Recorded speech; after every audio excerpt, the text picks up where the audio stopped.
Hello बच्चों, welcome to Auras academy. I am Heena Nagdev, your zoology educator. आज हम बाकी का आगे का चैप्टर पढ़ेंगे for body fluids and circulation. तो लास्ट लेक्चर में हमने कवर किए थे कंपोनेंट्स ऑफ ब्लड। आज हम डिटेल में फॉर्म्ड एलिमेंट्स के बारे में पढ़ेंगे। Alright, so without wasting any time चलो आगे बढ़ते हैं। तो थोड़ा सा रिवाइज करा दूं बच्चों, अगर हम ब्लड को सेंट्रीफ्यूज करते हैं हाई स्पीड पे तो ब्लड के कंपोनेंट्स सेग्रीगेट हो जाते हैं। सबसे नीचे आरबीसी सेडिमेंट होता है क्योंकि उसका वेट ज्यादा होता है।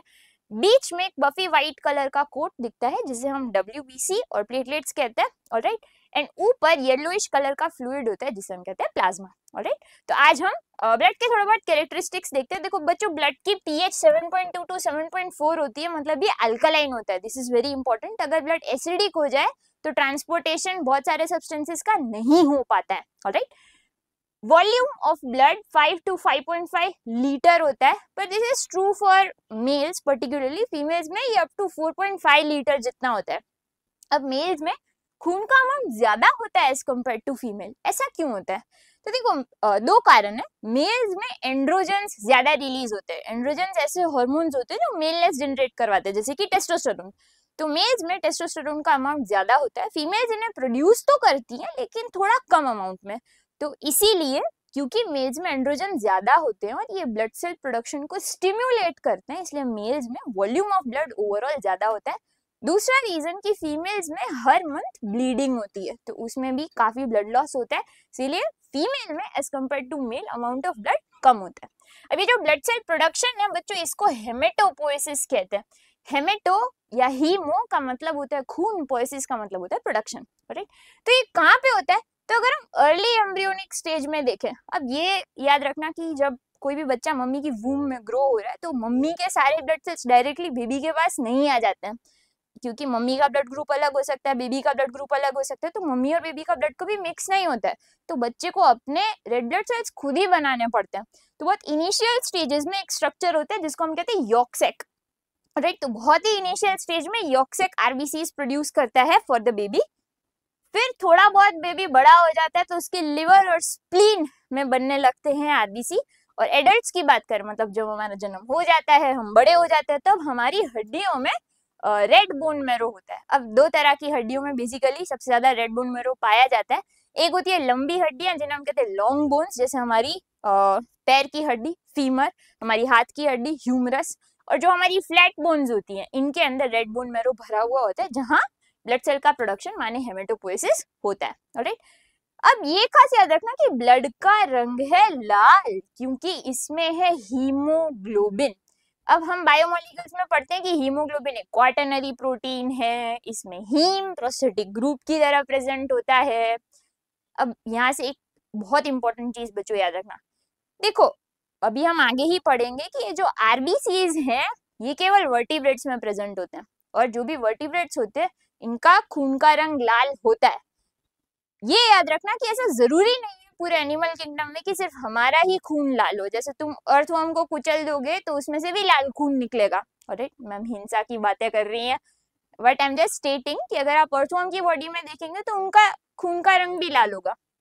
बस एक की डिफरेंस याद रखना कि जिनका भी खून लाल रंग का होता है जनरली उनके पास आयरन कंटेनिंग रेस्पिरेटरी पिगमेंट होता है। हमारा iron containing respiratory pigment haemoglobin है।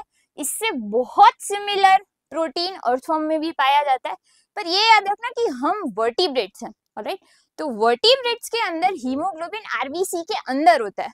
जो भी नॉन वर्टिब्रेट है जिसके पास लाल रंग का खून है उनका रेस्पिरेटरी पिगमेंट प्लाज्मा में डिसॉल्व होता है।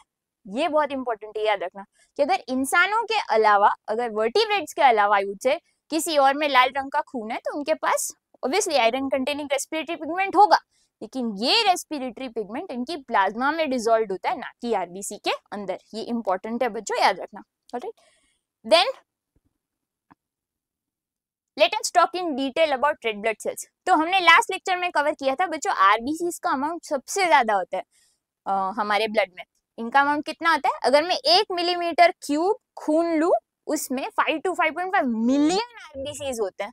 इतने सारे आरबीसी से हम गैसियस ट्रांसपोर्ट बहुत एफिशिएंटली कर पाते हैं। आज हम दूसरे कैरेक्टरिस्टिक्स देखते हैं। देखो ये सबसे एबंडेंट सेल्स होते हैं ये सिर्फ वर्टिब्रेट्स में पाए जाते हैं। अब एनिमल किंगडम में डिटेल में हम कवर करेंगे वर्टिब्रेट ऑर्गेनिजम्स कौन होते हैं, कैसे होते हैं। अभी के लिए आप बस एग्जांपल्स याद रखना। तो वर्टिब्रेट्स में हम इंक्लूड करते हैं फिशेस को, मछली जल की रानी है, जीवन उसका पानी है। एम्फीबियंस जैसे मेंढक वगैरह ये क्लास से बिलोंग करते हैं।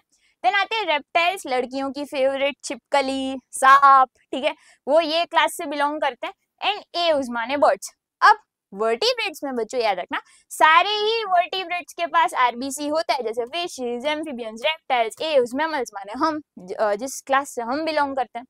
पर फिशेस, एम्फीबियन, रेप्टाइल्स और एव्स के पास बाइकॉन्वेक्स और न्यूक्लिएटेड आरबीसी होते हैं। बाइकॉन्वेक्स मतलब ऐसे ओवल से दिखते हैं और इनके आरबीसी के अंदर न्यूक्लियस होता है, ऑलराइट।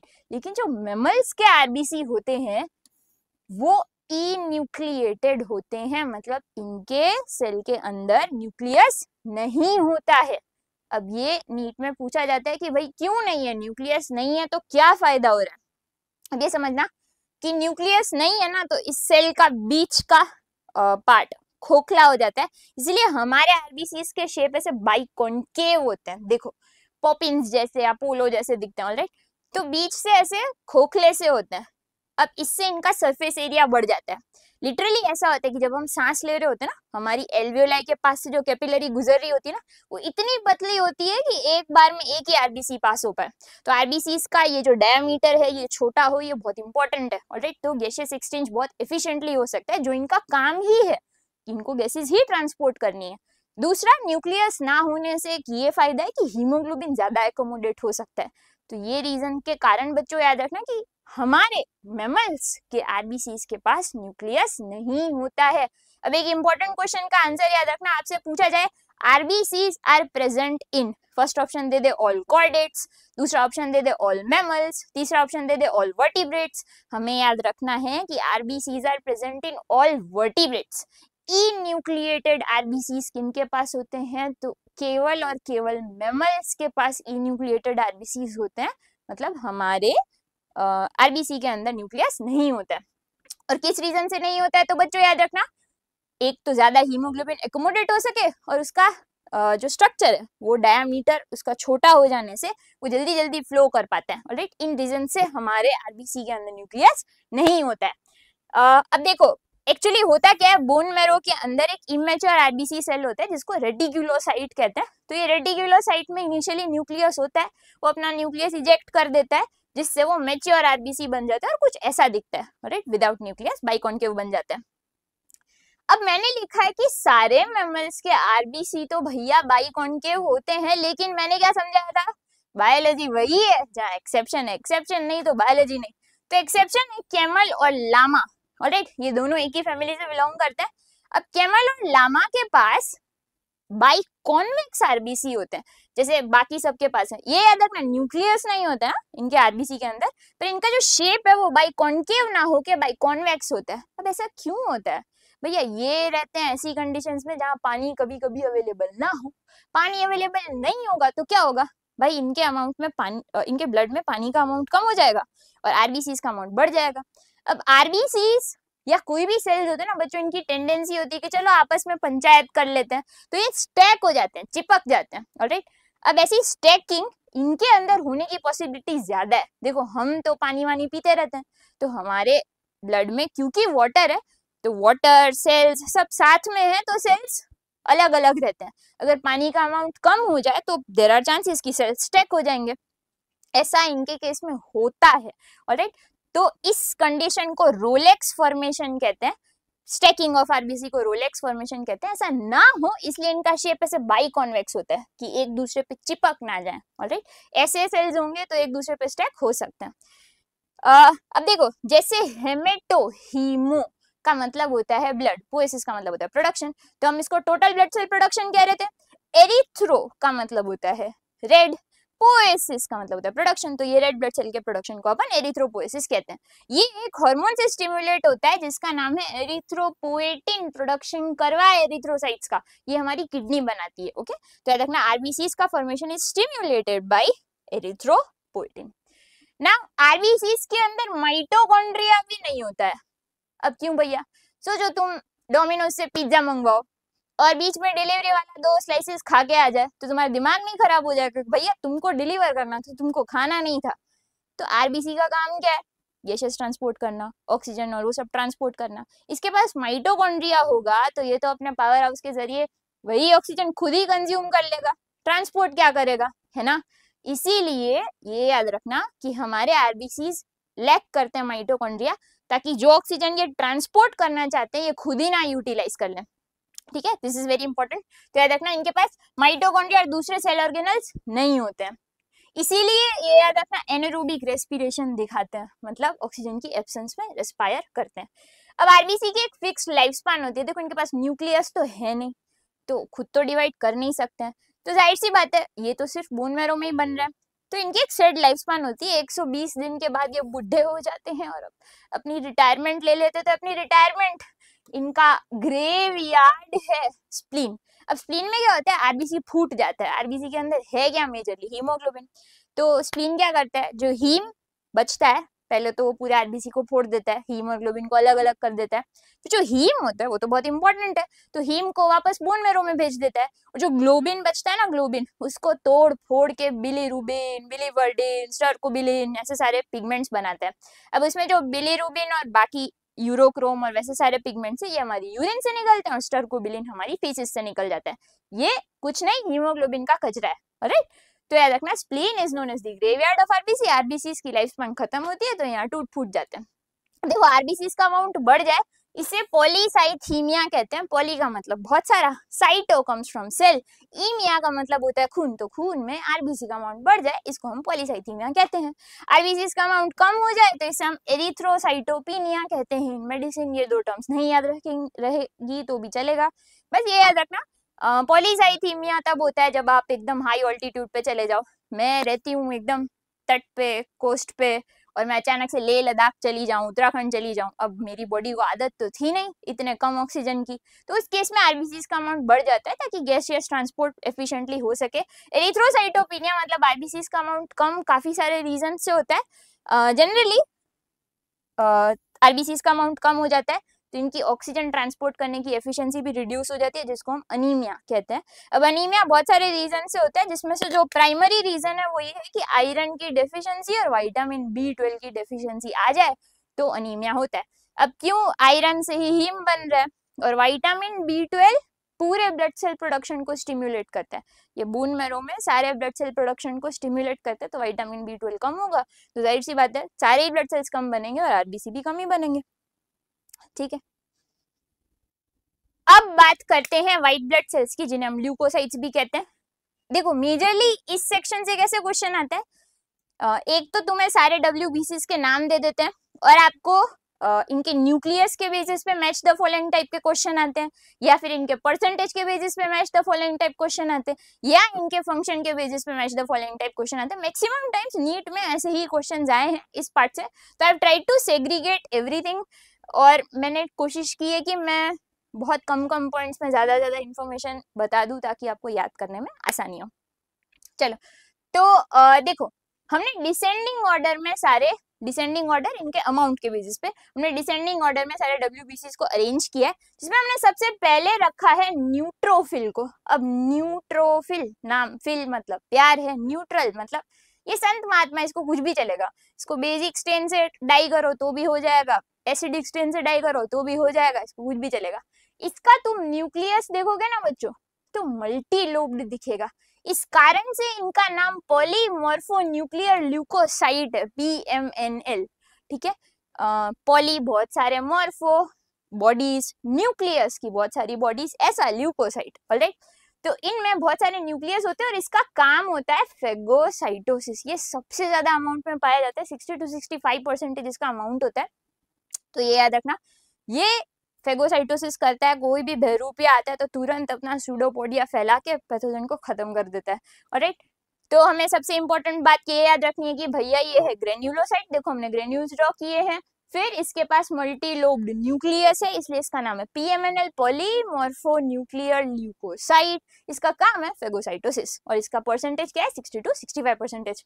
लिम्फोसाइट ये ए ग्रेन्युलोसाइट होते हैं, second most abundant WBC lymphocyte होते हैं, 20 to 25% प्रेजेंट होते हैं। मैंने आपको लास्ट क्लास में भी समझाया था कि ये स्पेसिफिक इम्यूनिटी रेंडर करते हैं, इनके कारण हमारे अंदर स्पेसिफिक इम्यूनिटी आती है। मतलब ये दो तरह के सेल्स से बनता है, बी लिम्फोसाइट और T lymphocyte. B lymphocytes antibodies produce करते हैं, जो हमने लास्ट लेक्चर में भी पढ़ा था। T lymphocyte cell mediated immunity render करते हैं। तो बी लिम्फोसाइट्स एंटीबॉडीज प्रोड्यूस करके हमें पैथोजन से रेजिस्टेंस देते हैं। टी लिम्फोसाइट ऐसे एंजाइम्स बनाते हैं जिनसे पैथोजन फट जाते हैं, ऑलराइट, लाइस हो जाते हैं। तो दोनों अलग अलग तरह की इम्यूनिटी देते हैं, इसीलिए इसका नाम है सेल मीडिएटेड इम्यूनिटी और इसको एंटीबॉडी मीडिएटेड इम्यूनिटी भी कहते हैं। तो अगर इसके न्यूक्लियस को देखोगे तो स्फेरिकल है, यूनिलोब्ड है और इसका परसेंटेज क्या है बच्चों 20 to 25%। फिर आ जाते हैं मोनोसाइट्स में। मोनोसाइट का न्यूक्लियस का शेप देखो है किडनी शेप का। अब याद रखना ये भी एक ग्रेन्युलोसाइट है, इसका अमाउंट क्या होता है 6 to 8%। इसका काम भी क्या होता है फेगोसाइटोसिस। अब देखो कैसा होता है, हमें कभी कभी कहीं चोट लग जाती है तो तुम सोचो उस जगह पे जितने फेगोसाइटिक सेल्स होंगे चलो वो तो आके इन्फेक्शन को क्लियर कर लेंगे, पर ऐसा भी होता है कि खून में बाकी सारे मोनोसाइट्स भी साइट ऑफ इन्फेक्शन तक पहुंच जाते हैं। कैसे? तो हमारी ब्लड कैपिलरी जैसे छोटी सी होती है, इसके बीच में से लिटरली स्क्वीज होकर मोनोसाइट निकल सकता है, ऑलराइट। इस प्रोसेस को डायापेडेसिस कहते हैं, जो हम डिटेल में आगे वाले चैप्टर्स में पढ़ेंगे। राइट, तो ये डायापेडेसिस शो कर सकता है, मतलब साइट ऑफ इन्फेक्शन तक ऐसे कैपिलरी से निकल के स्क्वीज होके पहुंच सकता है और इन्फेक्शन को क्लियर करने में मदद करता है। इओसिनोफिल्स की बात करें तो देखो हेडफोन शेप जैसा इसका न्यूक्लियस दिखता है, ये बाइलोब्ड होता है, दो लोब होते हैं इसके न्यूक्लियस के पास। ये 2 to 3% प्रेजेंट होता है, हमने पढ़ा था। ये एलर्जी को सप्रेस करता है और हेलमिंथ इन्फेक्शन के अगेंस्ट बहुत एक्टिव होता है। फिर आते हैं बेसोफिल्स। मैंने आपको लास्ट क्लास में बताया था कि ये तो ना हो उतना ही अच्छा, इसके पास ट्राइलोब्ड न्यूक्लियस होता है। इनका अमाउंट बच्चों बहुत ही कम होता है, 0.5 to 1% होता है। वैसा क्यों?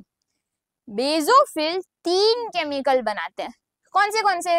Histamine, serotonin, heparin, alright. उसमें एलर्जी कॉज हो जिस केमिकल के कारण, वो केमिकल है हिस्टामिन। अब देखो हिस्टामिन क्या करता है, वेसोडाइलेशन करता है, ब्लड वेसल्स को डाइलेट कर देता है। सेरोटोनिन उसका उल्टा करता है, याद रखना, ये वेसो कंस्ट्रिक्शन करता है। वेसो का मतलब होता है ब्लड वेसल, डाइलेट करना मतलब चौड़ा कर देना, कंस्ट्रिक्ट करना मतलब सिकुड़ जाना। तो अब आप बोल रहे हो, सोचोगे कि भाई दोनों ही चीजें बना रहे हैं तो फिर हम ये कैसे कह सकते हैं डाइलेट होगा कि कंस्ट्रिक्ट होगा कि क्या होगा? तो अलग अलग सिचुएशन में अलग अलग केमिकल स्टिमुलेट होता है रिलीज होने के लिए। तो जब हमें एलर्जी होती है तो हिस्टामिन बहुत ज्यादा अमाउंट में रिलीज होता है, ये ब्लड वेसल्स को डाइलेट कर देता है। ब्लड वेसल्स डाइलेट हो गई तो क्या हो गया? देखो हम फिजिक्स में पढ़ते हैं वॉल्यूम और प्रेशर इनवर्सली प्रोपोर्शनल है। मैं ब्लड वेसल का डायामीटर बढ़ा दूं, मैंने वॉल्यूम बढ़ा दिया, तो ब्लड जिस प्रेशर से फ्लो कर रहा है वो तो कम हो गया। ब्लड प्रेशर ड्रॉप हो गया तो मेरे टिश्यूज तक मुझे जो गैसेस भेजनी है, न्यूट्रिएंट्स भेजने, वो मैं कैसे भेजूंगी, है ना? तो इस कारण से कभी कभी हिस्टामिन बहुत ज्यादा डाइलेट कर दे किसी ब्लड वेसल को तो ब्लड प्रेशर एकदम ड्रॉप हो जाता है, इसे एनाफाइलेक्टिक शॉक कहते हैं। इंस्टेंटली कोई इंसान मर सकता है इसके कारण। अब लोगों को अलग अलग चीजों की एलर्जी होती है, हाँ वो डिफरेंशियल होता है। किसी को पीनट की एलर्जी होती है, मुझे रिसेंटली पता चला मुझे सर्फ एक्सेल की एलर्जी है, बताओ ये कोई एलर्जी हुई? बट खैर लोगों को अलग अलग चीजों की एलर्जी हो सकती है और ये इस नालायक के कारण होती है, हिस्टामिन के कारण होती है, ठीक है। हीपेरिन एक एंटीकोगुलेंट है, बेसोफिल थोड़ा बहुत अमाउंट में इसको रिलीज करता रहता है। एंटीकोगुलेंट मतलब ब्लड को या किसी प्रोटीन को या किसी भी सब्सटेंस को क्लॉट नहीं होने देता है। देखो हमारी सेल्स की प्रोटीन्स की फितरत होती है कि आपस में चिपक जाए, पंचायत कर ले साथ में मिलके, लेकिन ये ऐसा होने नहीं देता है। हीपेरिन एंटीकोगुलेंट होता है, दो प्रोटीन्स को, दो सेल्स को कभी आपस में चिपकने नहीं देता ताकि फंक्शनिंग प्रॉपर हो पाए। तो ये बहुत थोड़े थोड़े अमाउंट में रिलीज होता रहता है, राइट। अब एक क्वेश्चन के लिए इंपॉर्टेंट चीज याद रखना, एनसीईआरटी ना ऐसा बोल रही है eosinophils are involved in allergy, पर मैम आपने तो बोला कि एलर्जी को रिड्यूस करते हैं। हाँ बिल्कुल, एनसीईआरटी यही कहना चाहती है कि एलर्जी को रिड्यूस करते हैं। तो आप क्वेश्चन में खास पढ़ना बच्चों, अगर आपको ये एग्जैक्ट स्टेटमेंट पूछा गया है कि dash cells are involved in allergy, तो हमें एनसीईआरटी की लाइन ही याद रखनी है कि भाई eosinophils are involved in allergy. पर आपको स्पेसिफिकली ऐसा पूछा जाए कि विच सेल्स कॉज एलर्जी, क्या, या लेट मी रिफ्रेज इट, ऐसा पूछा जाए the secretions of which cell cause allergy, तो हमारा आंसर हो जाएगा basophils. Which cells suppress allergy, ऐसा पूछा जाए तो हमें याद रखना the answer is eosinophil. Okay अब बच्चों बहुत इंपॉर्टेंट है याद रखना, न्यूट्रोफिल कितना होता है 62 65%, कितना होता है 62 65%, लिम्फोसाइट कितना होता है 22 25%, मोनोसाइट कितना होता है 6 to 8%, इओसिनोफिल्स कितने होते हैं 2 to 3%, और बेसोफिल कितने होते हैं 0.5 to 1%। न्यूक्लियस की बात करें तो न्यूट्रोफिल के पास मल्टीलोब्ड न्यूक्लियस होता है, लिम्फोसाइट के पास स्फेरिकल यूनिन्यूक्लिएटेड कंडीशन होती है, मोनोसाइट का किडनी शेप का न्यूक्लियस होता है बच्चों, ये याद रखेंगे। फिर इओसिनोफिल के पास बाइलोब्ड न्यूक्लियस होता है और बेसोफिल के पास ट्राइलोब्ड न्यूक्लियस होता है, ठीक है। फिर फंक्शन, न्यूट्रोफिल्स फेगोसाइटोसिस करते हैं, लिम्फोसाइट स्पेसिफिक इम्यूनिटी देते हैं, बी सेल्स एंटीबॉडीज प्रोड्यूस करते हैं, T cells cell mediated immunity देते हैं, मोनोसाइट फेगोसाइटोसिस करते हैं। अगेन इओसिनोफिल्स बच्चों याद रखेंगे एलर्जी को रिड्यूस करते हैं, और हेलमिंथ इन्फेक्शन मतलब हमें वर्म का इन्फेक्शन लग जाए तो उसको भी सप्रेस करते हैं, वर्म इन्फेक्शंस के अगेंस्ट एक्टिव होते हैं। और लास्ट में बेसोफिल्स एलर्जी कॉज करते हैं, ये 3 केमिकल बनाते हैं, हिस्टामिन, हिपेरिन और सेरोटोनिन। आपको जब सर्दी खांसी होती है तब ये होता है ना, नाक बहती है, हमारी आंख से आंसू आते हैं, वही एलर्जिक रिएक्शन सा निकलता है ना, इसको हे फीवर भी कहते हैं, राइनाइटिस भी कहते हैं। अब ना आप जो लेवोसिट्रिजिन लेते हो ना, या सिट्रिजिन बेसिकली जिसको कह रहे हो, वो एंटी हिस्टामिन होती है, ऑलराइट, तो इससे हम एलर्जी को रिड्यूस करते हैं। चलो अब देखो, लाइफ स्पैन की बात करें तो WBCs की लाइफ स्पैन वेरिएबल होती है, जो हमारे मेमोरी सेल्स होते हैं, मैंने बताया ना कि बी और टी लिम्फोसाइट तो याद भी रखते हैं, लास्ट लेक्चर में हमने पढ़ा था कि तो याद भी रखते हैं कौन दुश्मन कब आया था, कैसे मारा था हमारे सेल्स को, है ना। तो मेमोरी वाले सेल्स तो ऑब्वियसली इनकी सालों साल की लाइफ स्पैन होगी ना, और जो फेगोसाइटिक सेल्स होते हैं उनकी महज 1-2 दिन की लाइफ स्पैन होती है, तो इनकी लाइफ स्पैन बहुत ही वेरिएबल होती है। WBCs का अमाउंट जनरली थोड़ा बहुत बढ़ जाता है जब कोई इन्फेक्शन लग जाता है, हमें किसी भी पैथोजन का इन्फेक्शन लगता है तो आरबीसी का WBCs का अमाउंट बढ़ जाता है। अगर ये एबनॉर्मली इंक्रीज हो गया तो ये दिखाता है या दर्शाता है ल्यूकीमिया, जिसे ब्लड कैंसर भी कहते हैं। अब WBCs का अमाउंट कम हो जाए तो इस कंडीशन को मेडिसिन में ल्यूकोसाइटोपिनिया कहते हैं, पर एबनॉर्मल डिक्रीज हो जाए तो हमारी इम्यूनिटी जो है कॉम्प्रोमाइज हो जाती है, मतलब हम नॉर्मल इन्फेक्शन से भी फाइट बैक नहीं कर पाते हैं, जो होता है HIV एड्स में, ह्यूमन इम्यूनोडेफिशिएंसी वायरस के कारण जो एक्वायर्ड इम्यूनोडेफिशिएंसी सिंड्रोम होता है, उसमें ये होता है कि हमारी इम्यूनिटी इतनी कॉम्प्रोमाइज हो जाती है कि कोई नॉर्मल इन्फेक्शन लगने पर भी मौत हो जाती है। एक तरह का बैक्टीरिया होता है, जो मैं डिटेल में जब ह्यूमन हेल्थ एंड डिजीज पढ़ाऊंगी तो मैं बताऊंगी, जो जनरली सिर्फ सर्दी जुकाम कॉज करता है, पर HIV एड्स में उसका इन्फेक्शन लग जाए तो मौत हो जाती है। हाउ ट्रेजिक नो कि सर्दी खांसी से मौत हो गई, राइट। तो इम्यूनिटी इतनी कॉम्प्रोमाइज कर देते, तो एबनॉर्मल डिक्रीज WBCs का होता है ड्यूरिंग HIV एड्स। फिर सबसे छोटू सा कंपोनेंट, छोटू सा फॉर्म्ड एलिमेंट जिसका नाम है प्लेटलेट्स, जिन्हें थ्रोम्बोसाइट्स भी कहते हैं। इनका लिटरली मतलब होता है सेल का टुकड़ा, सेल का टुकड़ा होते हैं ये, राइट। काय को देखो, हमारे बोन मैरो में एक मेगा कैरियोसाइट होता है, मेगा मतलब नाम ही बताया ना, बड़ा सा सेल है, उसके सेल के टुकड़े टुकड़े हो जाते हैं तो प्लेटलेट्स बनते हैं। प्लेटलेट्स ब्लड क्लॉटिंग में इन्वॉल्व होते हैं। ब्लड क्लॉटिंग इसी चैप्टर का एक छोटा सा सेक्शन है। अब ब्लड क्लॉटिंग में बहुत सारे कंपोनेंट्स होते हैं, जैसे मैंने आपको लास्ट लेक्चर में बताया था, फाइब्रिनोजन एक इनएक्टिव प्रोटीन है, वो फाइब्रिन में कन्वर्ट होता है, वो भी ब्लड क्लॉटिंग में पार्टिसिपेट करता है। प्लेटलेट्स भी ब्लड क्लॉटिंग में पार्टिसिपेट करते हैं, और भी खूब सारे कंपोनेंट्स होते हैं जो हम पढ़ेंगे। अब देखो, प्लेटलेट्स का अमाउंट बढ़ जाता है, प्लेटलेट्स का अमाउंट बढ़ जाता है तो मेडिसिन में बहुत पुराने जमाने में ये वर्ड यूज होता था, बहुत पुराने जमाने का वर्ड है बच्चों, थ्रोम्बोसाइथीमिया, कि भाई प्लेटलेट्स का अमाउंट बढ़ गया। ये बढ़ेगा जब तुम्हें कोई इंजरी हुई हो तब, है ना। पर इनका अमाउंट रिड्यूस हो जाए तो इसे हम परप्यूरा या थ्रोम्बोसाइटोपिनिया कहते हैं। अब वैसे दोनों अलग अलग टर्म्स है, थ्रोम्बोसाइटोपिनिया, अब मैंने तुम्हें जैसे समझाया था, देखो साइथीमिया, साइटो मतलब सेल, थीमिया मतलब ब्लड में किसी का अमाउंट बढ़ जाए, तो वैसे आरबीसी के लिए हमने वर्ड पढ़ा पॉलीसाइथीमिया, मतलब आरबीसी का अमाउंट बढ़ गया। अब क्योंकि आरबीसी के लिए ये वर्ड पहले कॉइन हो गया था, तो बाकी कंपोनेंट्स के लिए भी उन्होंने सेम वर्ड यूज करना चालू कर दिया था पुराने जमाने में, बहुत पहले की बात कर रही हूँ। तो उन्होंने और WBCs के लिए वर्ड बना दिया ल्यूकोसाइथीमिया, प्लेटलेट्स के लिए वर्ड बना दिया thrombocythemia. These terms are no more used, not any more, but हाँ पुराने जमाने के टर्म्स है। और अगर किसी भी सेल का अमाउंट कम हो जाए तो हम पीनिया वर्ड यूज करते हैं। जैसे मैं कहूँ थ्रोम्बोसाइटोपीनिया, थ्रोम्बो मतलब प्लेटलेट्स, साइटो सेल, पीनिया मतलब अमाउंट कम हो जाए। अब थ्रोम्बोसाइटोपीनिया मतलब प्लेटलेट्स का अमाउंट जब कम हो जाता है तब एक कंडीशन होती है जिसको हम परप्यूरा कहते हैं। अब मैंने लास्ट लेक्चर में भी समझाया था बच्चों, डेंगू के टाइम आपने सुना होगा कि प्लेटलेट का काउंट बहुत ही ड्रॉप हो जाता है। तो प्लेटलेट्स कम हो गई तो क्या होगा, ब्लड क्लॉटिंग नहीं होगी, है ना। अब ब्लड क्लॉटिंग मान लो क्यों चाहिए तुम्हें, इंजरी विंजरी लग जाए तो चाहिए, पर मैडम नहीं खेलेंगे कूदेंगे पड़े रहेंगे बेड पे तो इंजरी नहीं होगी। पर ऐसा नहीं होता है बच्चों।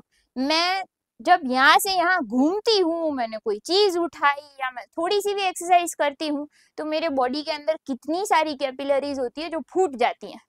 हार्ट बहुत तेजी से, बहुत प्रेशर से ब्लड को सर्कुलेट कर रहा है, इस प्रेशर से कैपिलरीज फूट जाती हैं।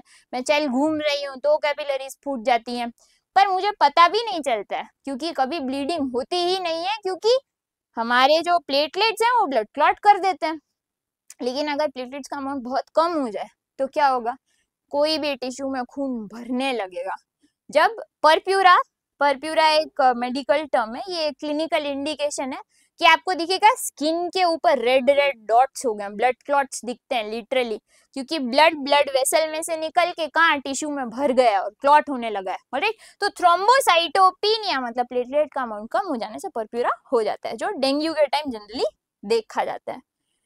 अब बहुत एक बेसिक सी चीज है, ये नीट में नहीं पूछी जाती है लेकिन आपकी अंडरस्टैंडिंग के लिए बहुत इंपॉर्टेंट है। वैसे ह्यूमन हेल्थ एंड डिजीज में इससे क्वेश्चन आता है, बट फॉर आवर अंडरस्टैंडिंग हम बस एक फ्लो चार्ट के फॉर्म में पढ़ लेंगे। देखो, हमारी जो लंबी हड्डियां होती हैं इनके जो एंड्स होते हैं इन्हें एपिफाइसिस कहते हैं। यहाँ पे बोन मैरो माने रेड बोन मैरो भरा हुआ होता है जो हमारे ब्लड सेल्स को प्रोड्यूस करता है। इसे साइट ऑफ हेमेटोपोइसिस माने ब्लड सेल प्रोडक्शन कहते हैं। अब इसमें जो रेटिक्यूलोसाइट होता है न्यूक्लियस वाला इमेच्योर आरबीसी, उसमें से न्यूक्लियस निकल जाता है, वो मैच्योर आरबीसी में कन्वर्ट हो जाता है।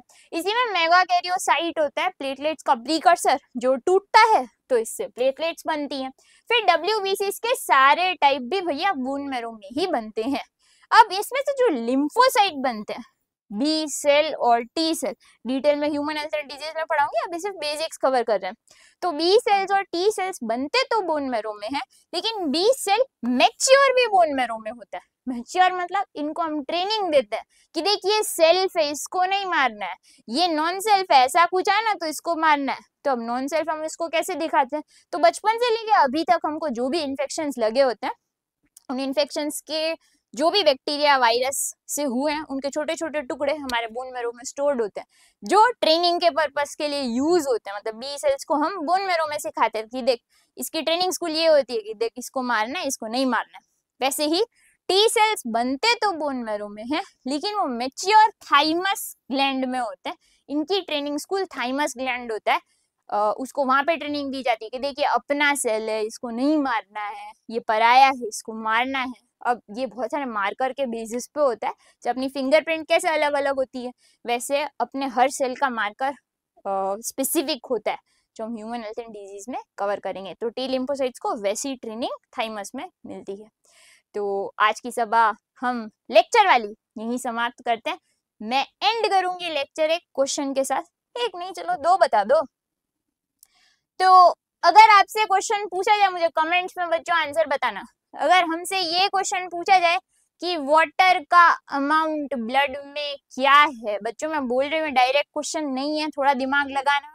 अगर आपसे पूछा जाए कि वाटर का अमाउंट ब्लड में क्या है तो तुम क्या आंसर चुनोगे, 90 to 92%, 40%, 50% या 96%। फिर आपसे ये क्वेश्चन पूछा जाए which amongst the following cell or cells are enucleated, alright, enucleated मतलब किसके पास न्यूक्लियस नहीं है। अब ये क्वेश्चन आप आंसर करो उससे पहले मैं बता दूं कि हमारे जो प्लेटलेट्स हैं वो क्या है, सेल का टुकड़ा है।